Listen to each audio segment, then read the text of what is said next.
2022년까지 7만 가구에 대한 지구 지정을 완료한다고 하니 급합니다. 지금 국토부는. 그러면 2022년까지 7만 가구를 지을 수 있는 뭐 새로운 재개발 지역이 지정이 되겠네요. 그죠? 그 안에서 여러분들은 뭐 틈새를 찾으셔야지 되고 기회를 만들으셔야지 되는 거예요.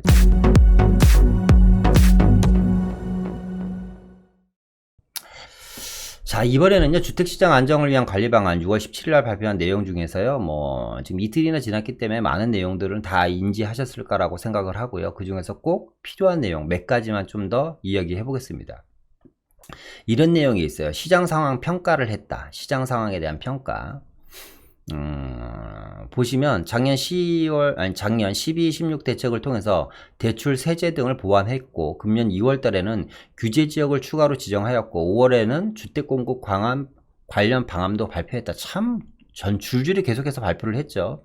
그래서 5월까지는 서울 주택시장은 전반적으로 안정세를 유지하였으며, 연초 수도권 가격 상승을 견인한 일부 지역에도 규제 지역 지정 후 안정이 됐다라고 얘기합니다. 그러니까 전 자화자찬으로 밖에 안 들립니다. 그러니까 무슨 얘기냐면 연초에 규제 지역을 추가 지정했잖아요. 그죠? 그렇기 때문에 안정이 됐다는 겁니다. 언제까지? 5월까지. 근데 이 연초에 규제 지역을 지정해서 안정이 된 게 아니고요. 5월까지는 왜 부동산, 특히 서울 부동산 시장이 좀 안정이 됐고, 강남권의 재건축들이 급매들이 몇 개가 나왔었잖아요. 그죠? 그게 다 팔려버렸죠. 팔려버렸습니다만. 그리고 꼭 재건축이 아니더라도 기존 주택들 중에서도 급매들이 몇 개가 쏟아졌어요. 이유가 뭐냐면, 6월까지 한시적으로 중과세에 대해서 일반과세로 세제 혜택을 줬잖아요. 그죠? 5년 거주 10년 보유한 다주택, 장기 보유자들에게는 6월까지 무조건 팔아라. 물론 물량이 정말 손톱값만큼 나왔는데요. 그런 것들이 급매물로 나오면서 가격 상승을 막아버린 거예요. 눌러버린 거예요. 그런데 그게 5월달 안에 다 팔려 나가버린 거예요. 그러니까 6월달 그 일반과세 받을 사람이 5월 초나 6월 말에 내놓지는 않을 거 아니에요. 그죠? 그러니까 지금은 물건이 안 나오겠죠. 그러니까 시세가 급매물이 다 팔려 나가면서 6월달 일반과세 받는 매물이 다 팔려 나가면서 시장이 다시 제자리 찾아가는 거거든요. 그죠? 그럼 본인들이 규제 지역을 지정해서 이게 가격이 다운된 게 아니라 일시적으로 6월달 급매물이 나오면서 가격이 다운됐고 6월 일반과세 물량이 다 팔려 나가면서 지금 다시 시장이 제자리를 다시 찾아가고 있는 모습입니다. 그런데 이제 여기서 인정하는 부분이 나오죠. 그러나 역대 최저 수준의 금리와 급격히 증가하는 유동성에 따라서 투기 수요의 주택시장 유입 가능성이 큰 상황에서 불안 요인은 여전하다. 자, 그러면 무슨 얘기야? 지금 이 코로나 사태 이후에요. 전 세계가 유동성 전쟁이잖아요. 그죠? 우리나라도 마찬가지입니다. 그 밑에 보면 뭐 조그만 글씨로 이렇게 써 있어요. 자금의 현금화 가능성을 의미하는 M1, M2 비율의 33.15%로 역대 최고 수준. 뭐 M1, M2는 중요한 건 아니고요. 무슨 얘기냐면 지금 대한민국은 역대 최고 수준의 유동성장입니다. 아니 이거는 너무 당연한 거 아닐까요? 자본주의 사회잖아요. 그러니까 이 방송을 보시는 시청자 여러분들한테 만약에 내일 시청자 여러분들이 모두 통장에 10억씩 다 찍혀버렸어.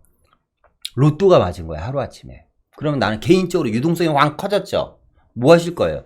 일단은 당장은 무섭겠죠? 무서우신 분들도 있으시고 겁나시는 분들도 있을 거고 뭐 그 전에 이 플랜에 대한 내가 로또를 맞을 거에 대한 플랜을 세우신 분들은 여러 가지 계획을 세워서 진행하겠지만 안 그러신 분들은 일단은 주춤하실 거예요. 그리고 며칠 동안 생각을 하겠죠. 뭐부터 할까요?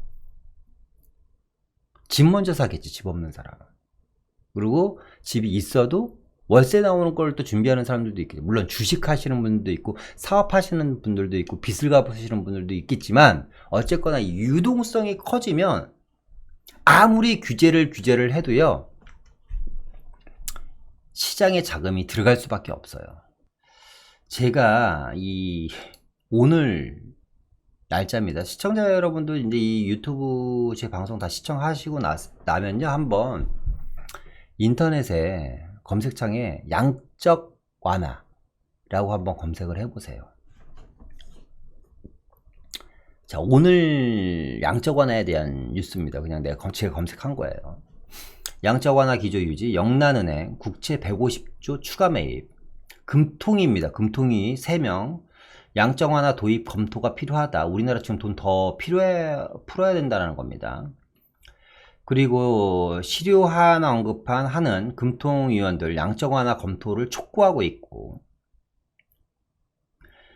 금리 인하 5월 금통위 추가 인하는 제한, 그냥 금리 인하는 제한적이라는 거죠. 양적 완화를 검토해야 된다는 거고요. 잉글랜드 은행 300년 만에 경기 침체에 대응 1억 파운드 양적 완화 하겠다는 내용입니다.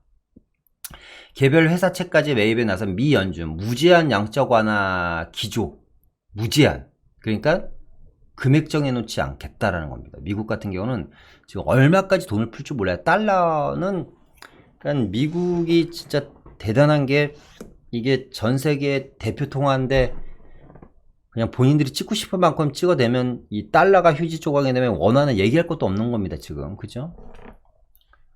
신흥국도 양적 완화 시대라는 겁니다. 신흥국도, 신문기사를 보면 신흥국도 양적 완화 시대고, 채권 투자자들도 이제 신흥국으로 세대하고 있다.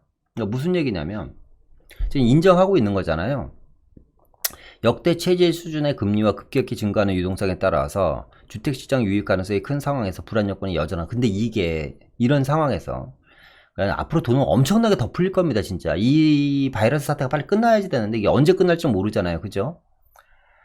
이런 상황에서 이렇게 양적화가 지금 뭐 유동자금이 1000조가 넘어, 1000조가 어머, 이게 저도 뭐 어느 정도 금액인지 모르겠지만 1000조가 넘는 어마어마한 금액이 시장에 풀려서 돌아다니고 있어요. 그러니까 이게 빈익빈 부익부잖아요. 그러니까 이게 이런 규제가 빈익빈 부익부를 더 크게 만들고, 이런 규제로 인해서 돈 있는 사람들이 더 돈을 버는 구조가 돼버리는 거예요. 그냥 앞서 얘기했던 것처럼 중산층이라든가 서민들한테도 집을 살 수 있는 기회, 아니면 자산을 형성할 수 있는 최소한의 기회, 아니면 혜택을 그 사람들한테 왕창 다 줘버리고 나머지는 다 혜택을 뺏어버리던가 이렇게 가야지 되는데, 그냥 다 투기꾼으로 보는 겁니다. 집 사는 사람들은. 일단은 무주택자건 다주택자들이건 그냥 어쨌거나 이 투기 수요의 주택시장 유익성이 큰 상황을 인지하고 있는 거고, 이런 상황은 계속될 것이라고 알고 있는 거예요. 그런데 이런 규제가 과연 먹힐 것이냐라는 거죠.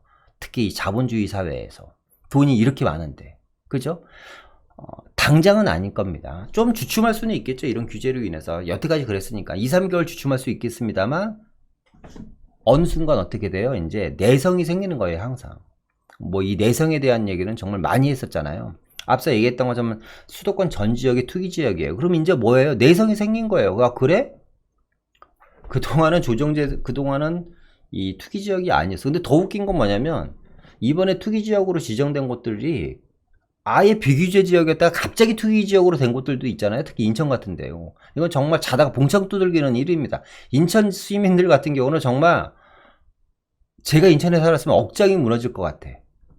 특히 인천에서 내 집 마련을 꿈꾸는 사람들은 더 억장이 무너질 것 같아. 쟤는 조정 대상 지역도 아니고 바로 투기 지역이잖아요. 지금 그죠? 근데 어쨌거나 이렇게 묶는다고 이 풍부한 유동성이 가만히 통장 안에 있을까요? 전 그건 아니라고 봐요. 네. 하여튼 요런 그 시장의 평가는 자체적으로 국토부에서 평가하는 건 뭐냐면, 본인들이 잘해서 주택가격이 안정화됐는데 갑자기 고개를 들었다. 시장의 풍부한 유동성으로 인해서 계속해서 시장 가격은 올라갈 것으로 보인다. 그래서 그렇기 때문에 우리는 계속해서 뭐 해야 된다? 규제하고 관리해야지 된다. 라는 내용입니다. 이 평가는. 자, 다른 내용을 또 한번 보겠습니다. 제가 이제 중간에 뚝뚝뚝뚝 얘기하는 겁니다. 지금 이 대책에 대해서 이미 이틀이나 지났기 때문에 대부분들을 다 인지하고 계시잖아요. 그래서 꼭 제가 좀 드리고 싶은 얘기, 알려드리고 싶은 얘기만 지금 드리는 겁니다. 갭투자 방지를 위해서 전세자금 대출 보증 이용 제한 강화합니다. 자, 현행은 시가 9억 초과 주택 보유자에 대해서 전세대출 보증을 제한했죠. 그리고 전세대출을 받은 후 9억 초과 주택 구입 시는 대출을 즉시 회수하겠다는 겁니다. 그죠? 근데 개선은 투기지역, 투기과열지구 내 시가 3억원 초과 아파트를 신규 구입하는 경우에도 전세대출 보증 제한 대상에서 추가하겠다라는 거고요. 대출을 받은 후 투기지역, 투기과열지구 내 3억 초과 아파트를 구입하는 경우 전세대출을 즉시 회수하겠다는 겁니다. 그러니까 투기지역 투기과열지구 내 시가 3억원 초과 아파트를 신규로 구입할 경우 전세대출 보증 제한 대상에서 추가를 하고요. 대상에 추가를 하고요. 전세대출을 받았어. 그죠? 근데 투기지역이나 투기과열지구 내 3억원 초과 아파트를 구입하는 경우 전세자금 대출 즉시 회수. 앞서 우리 지금 계속 이 얘기했잖아요. 그죠? 뭐 이것 때문에 전세 가격이 안 오를 거다. 뭐 충분하다 이런 얘기 했는데. 자, 근데 여기에 이제 함정이 있어요. 함정이라고 표현하다 보다는 틈새가 있죠. 틈새. 그러니까 새로운 풍선인 겁니다. 이 얘기를 사실 이 유튜브를 찍으면서 오늘 이 얘기를 할까 말까 고민을 많이 하다가 내가 안 해도 누군가는 하겠지.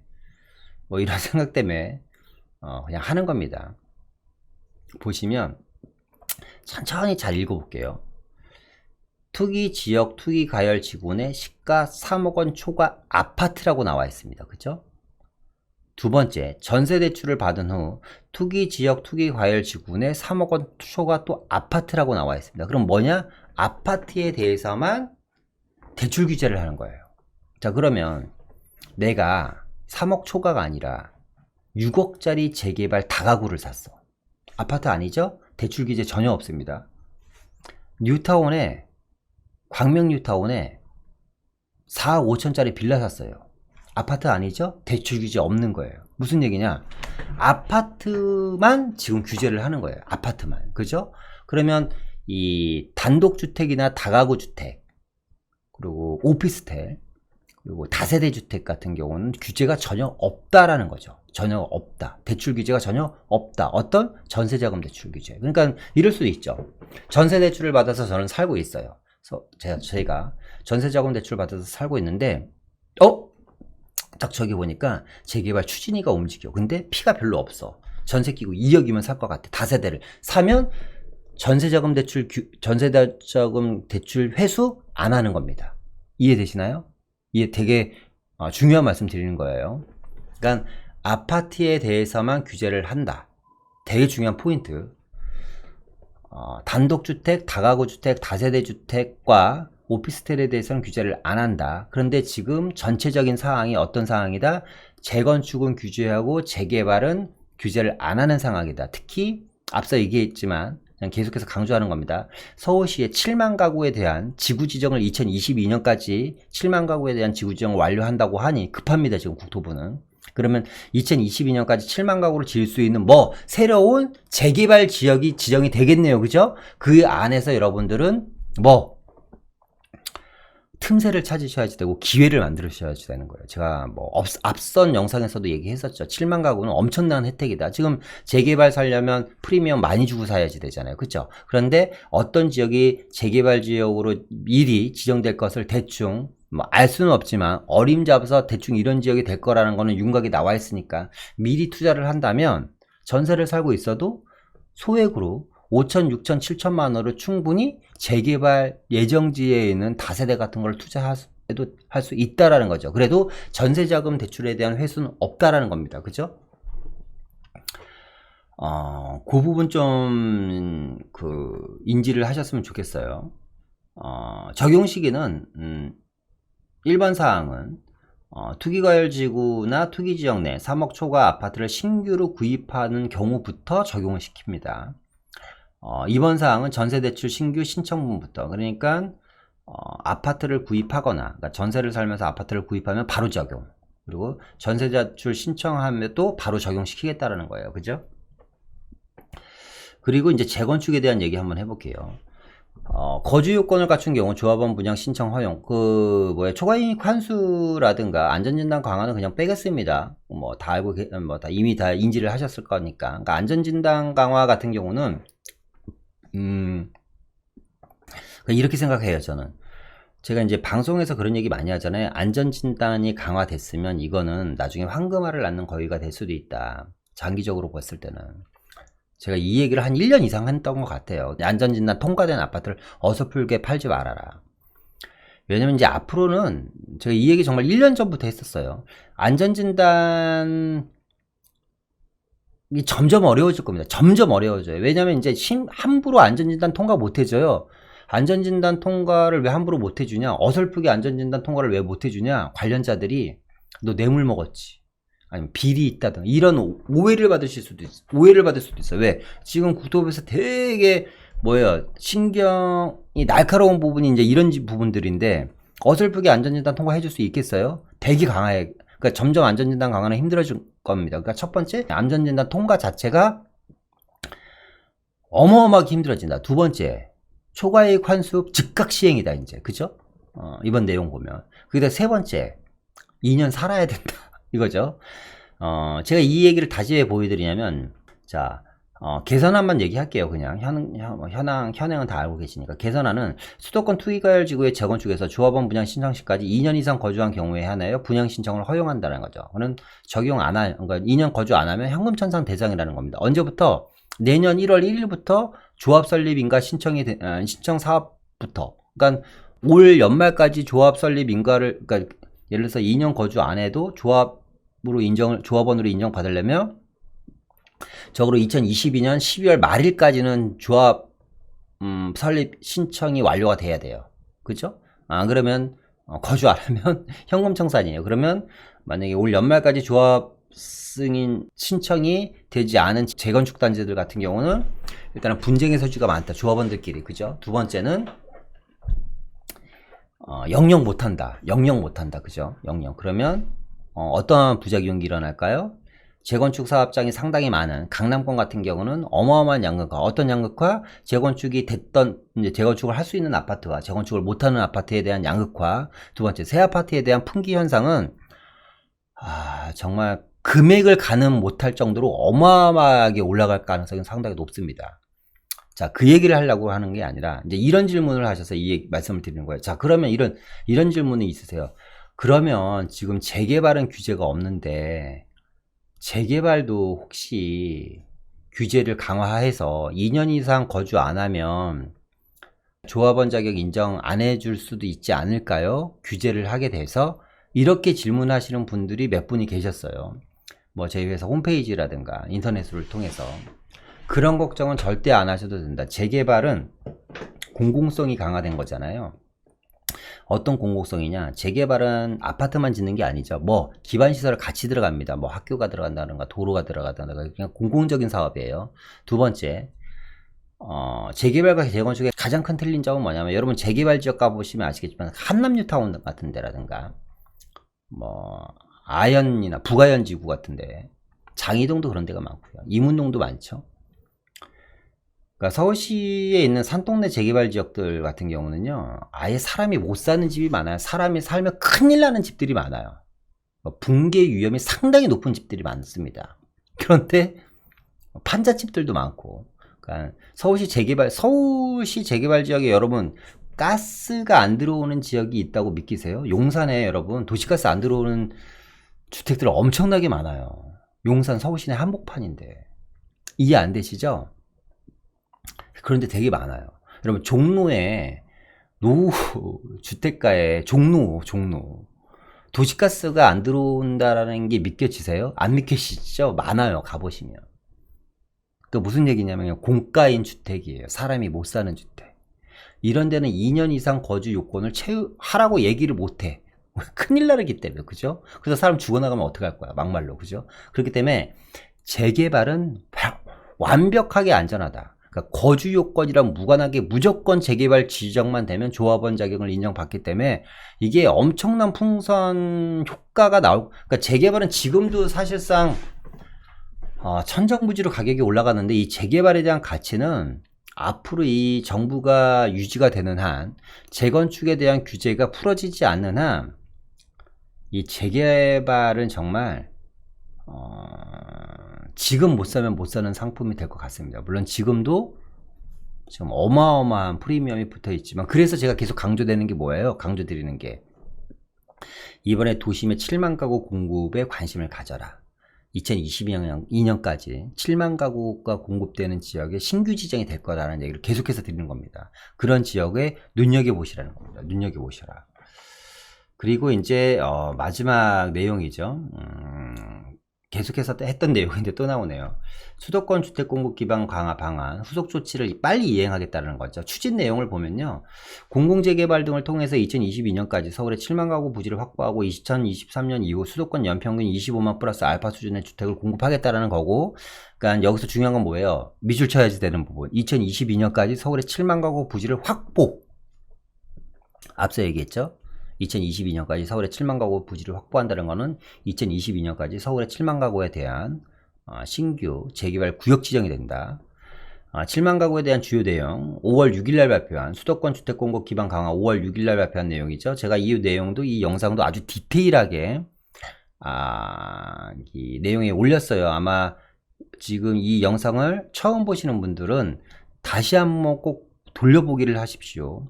어떤 분들은 그 내용을 거의 20번 돌려봤다는 분들도 계세요. 꼭 다시 한번 보십시오. 정말 중요한 내용입니다.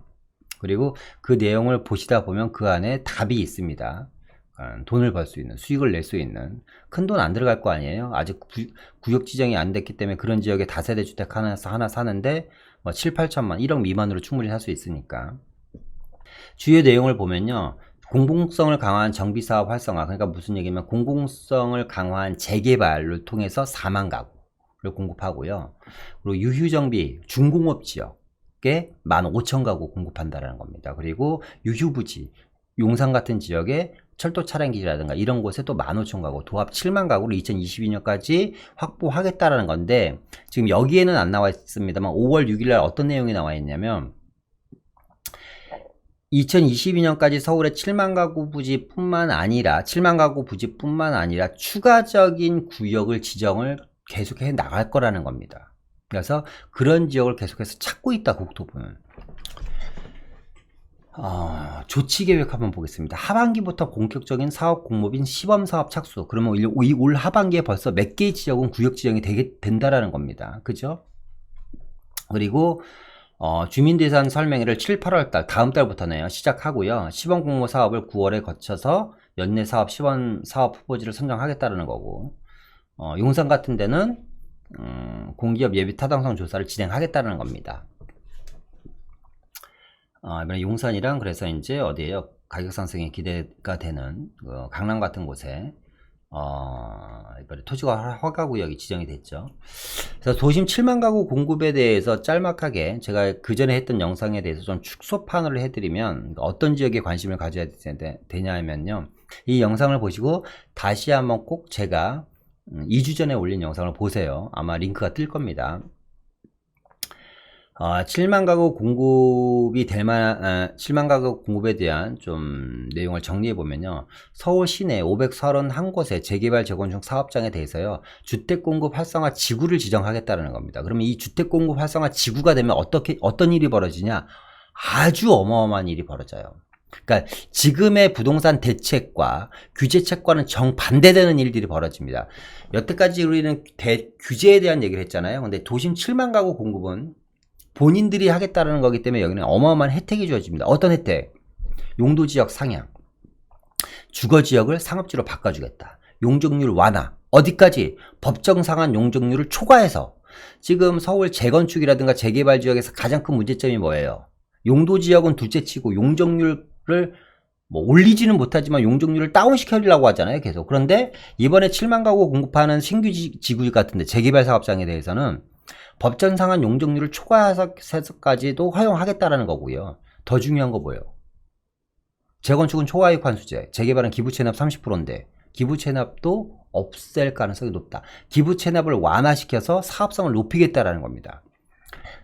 역세권의 범위를 2022년까지 한시적으로 250에서 350m까지 늘리겠다. 이건 무슨 얘기냐면 용도지역 상향을 아무 때나 하는 게 아닙니다. 용도지역 상향은요, 지하철 역세권 방향 250m만 할 수 있게끔 역세권 개발에 관한 법률에 명시가 되어 있어요. 그러니까 아무 지역이나 용도지역 상향하는 게 아니고요. 지하철역을 기준으로 반경 250m 이내가 용도지역 상향 대상입니다. 그런데 지하철역 250m를 2022년까지 7만 가구 공급에 대한 지구 지정을 끝낸다고 했으니까 2022년까지 350m까지 역세권의 범위를 넓히겠다는 거예요. 그럼 역세권이 넓어지죠? 250에서 350으로 넓어지면 뭐예요? 아파트 공급을 더 많이 할 수 있죠. 어마어마하게 할 수 있겠죠. 그죠? 왜? 반경이니까.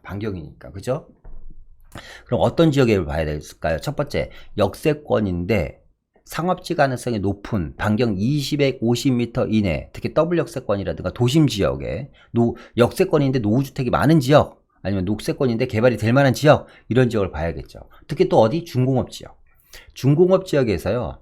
중공업 지역은 어떤 식으로 개발할 거냐면 이번 7만 가구 공급에서 중공업 지역은 단순하게 아파트만 짓는 게 아닙니다. 주거 업무 복합 상업 용도를 주거 상업 업무 복합 개발하겠다는 거예요. 그냥 쉽게 어떻게 그냥 이렇게 생각하시면 될 것 같아요. 뭐 용산 정비창 부지처럼 그냥 업무타운과 주거 같이 들어가잖아요. 그죠? 이런 식으로 중공업 지역을 개발하겠다는 겁니다. 근데 이런 중공업 지역에서 주택산업 복합 개발 시 주택 비율을 50%에서 60%로 상향 조정하겠다는 거예요.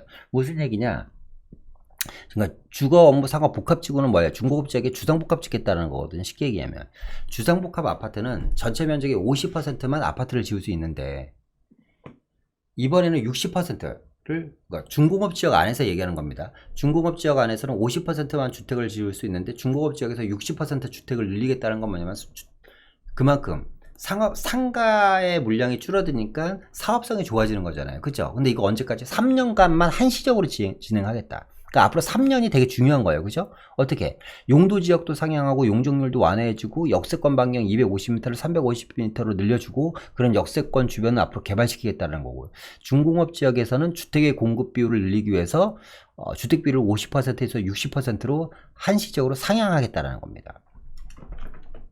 그러니까 이게 좀 웃긴 게 본인들이 하는 재개발 사업자가 이렇게 어마어마한 혜택과 이렇게 큰 혜택을 주고 그죠? 민간인 국민들이 하려고 재개발 재건축 하는 데는 각종 규제란 규제는 다 적용을 시키고 그러니까 뭐가 급할까요? 이게 왜 이렇게 급하게 이렇게 혜택까지 주면서 물론 이제 본인들이 하는 건 아니죠. 이 주택공급 활성화 지구는 새로운 재개발 지구를 지정하는 거기 때문에 어느 지역에 있는 주민들은 혜택을 보겠죠. 이걸로 인해서. 그죠?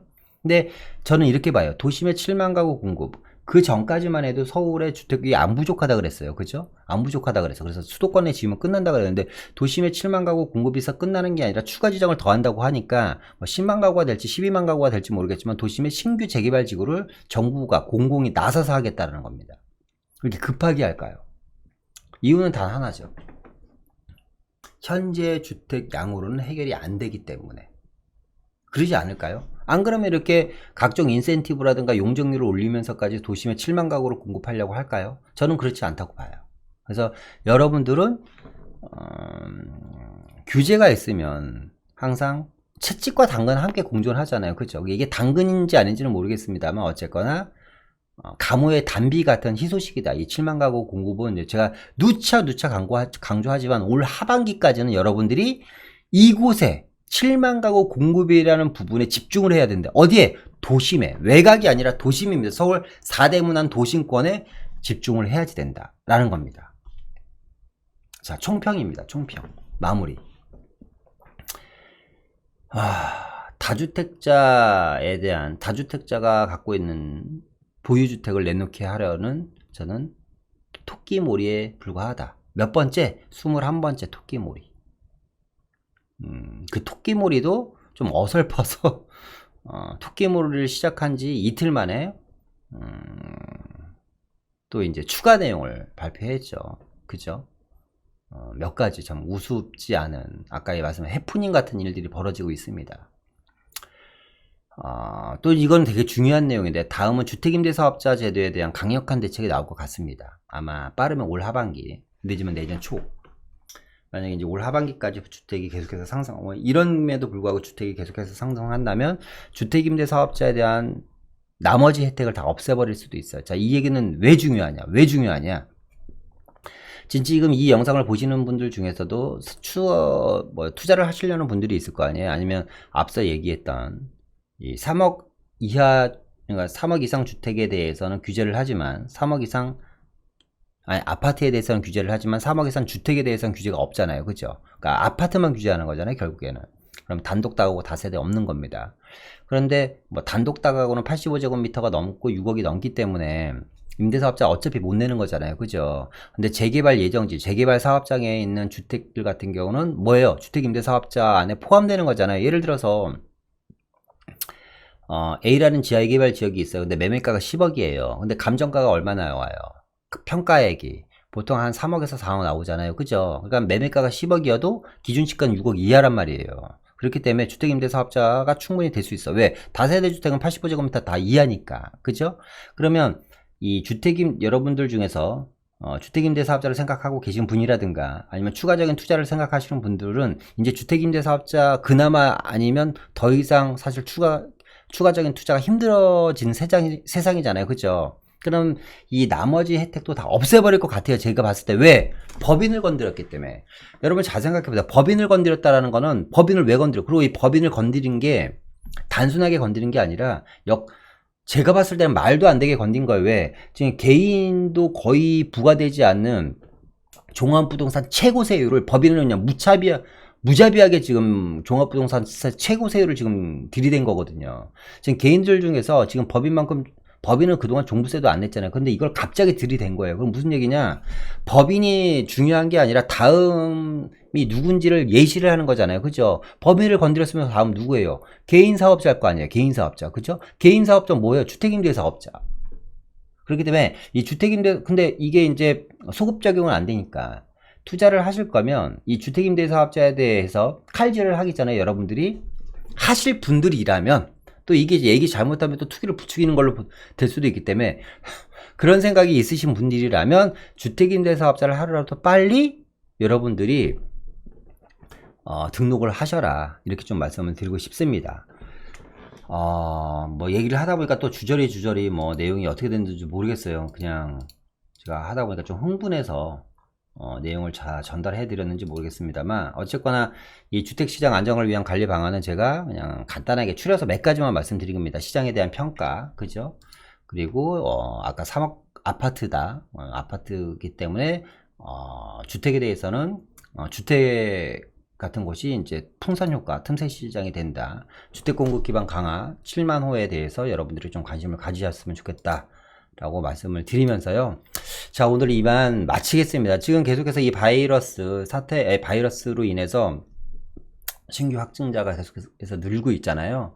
그러니까 경기는 이렇게 안 좋은데 저는 이렇게 자꾸 규제로 인해서 시장을 어렵게 하는 게 과연 맞는가 싶습니다. 물론 부동산 가격이 많이 오르는 것도 문제이긴 합니다만 개인적으로 좀 이런 게 악영향이 미쳐서 자칫 관련 사업까지 좀 힘들어지지 않을까라는 생각이 들어요. 그러면 도배라든가 이사업체라든가 이 부동산 관련 특히 중개업소라든가 중개업 사장님이라든가 거기서 일하는 실장님이라든가 아니면 분양사무소에서 근무하는 수천 명의 근무자라든가 아니면 건설업이라든가 이 관련 사업들이 상당히 많잖아요. 이런 규제들로 인해서 이 부동산 시장 전체가 만약에 침체가 된다면 그것도 사실상 새로운 사회 문제가 되지 않을까라는 생각이 듭니다. 그러니까 무엇이 정답인지는 모르겠습니다만 제가 바라는 거는 제가 이제 말씀드리고 싶은 거는 이거예요.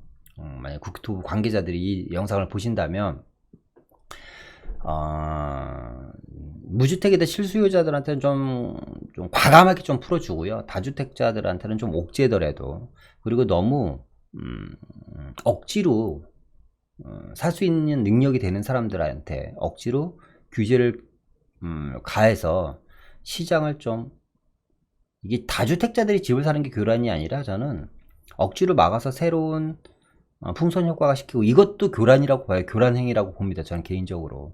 가급적이면 시장 자유기능에 좀 맡겼으면 좋겠다라고 좀 말씀을 드리고 싶습니다. 그리고 아쉽지만 좀 늦었지만 도심에 7만 가구 공급한다 그랬잖아요. 이런 거를 한 20만 가구 좀 공급하세요. 도심권에, 서울 도심권에. 누차 강조드리지만 서울에만 한 30만 가구 공급한다고 생각해 보세요. 만약 재개발 정을청이 활성화돼서 수도권이 아니라 서울에 30만 가구가 공급된다고 해봅시다. 앞으로 5년, 6년 안에 서울에 30만 가구가 공급돼요. 사람들 무서워서 지금 못 사요. 서울에 30만 가구가 공급됐는데 무슨 희소성이 있어? 새 아파트의 희소성이 어디 있어요? 무서워서 집 절대 못 산다니까. 집값 떨어질까봐. 근데 지금 왜 이런 일이 벌어져요? 이 풍부한 유동성에 서울의 주택이 부족하고 앞으로도 안 만들어질 것 같거든. 신규 아파트 공급이 20년 후에나 될 것 같거든. 재개발지 건축들이. 그러니까 이 난리 법석이 이루어지는 거예요. 그렇죠? 좀 규제를 풀어서 좀 더 서울의 주택 공급을 원활하게 좀 진행이 됐게 했으면 좋겠습니다. 자, 오늘 이만 마치고요. 다음에 더 좋은 영상으로 찾아뵙겠습니다. 시청자 여러분들께서 눌러주시는 좋아요, 구독은 저에게 큰 힘이 되고요. 많은 분들 또 응원해 주시길 바라겠습니다. 이상 마치겠습니다. 감사합니다.